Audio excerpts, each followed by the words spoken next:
one step ahead of the Reaper. A truly horrific story. Hosted by Backpackerverse. Like everyone in this world, I will, one day, meet my maker. But for now, I stay one step ahead of the Reaper. He's been chasing me ever since I was a little boy, when I nearly died in the middle of a fever due to an infection. The doctor went as far as to prepare my family for my demise. Terror rings true when death is imminent.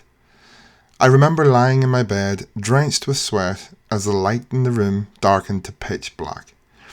My teeth chattered, and I felt a frosty breeze creeping from my toes right up to my small head. Then I saw him.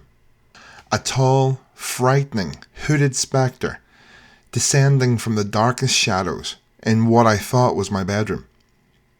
What terrified me the most was his skeletal face and the dry, thorny tongue lolling about over his jagged teeth. I screamed as the roar of what seemed like 1,000 tornadoes splintered my eardrums, while he raised his scythe. Whether it was my lust for life or my childish impudence, I turned my back on him and yelled, "It's my life!" I didn't know at the time that I'd cheated death. Suddenly, the lights were back on, and I was screaming on the floor. My mum raced in and scooped me up.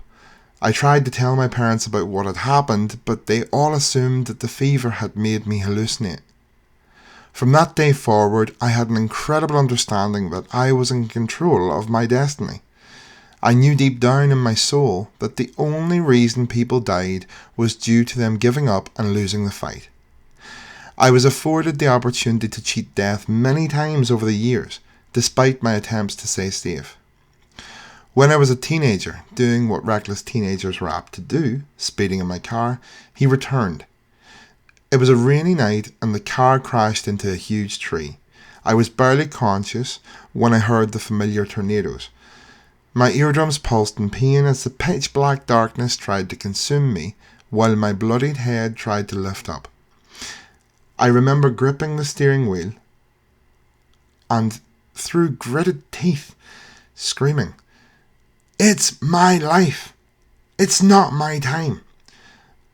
I saw the Reaper glaring at me with his black eyes through the windshield, his enraged skull against the glass.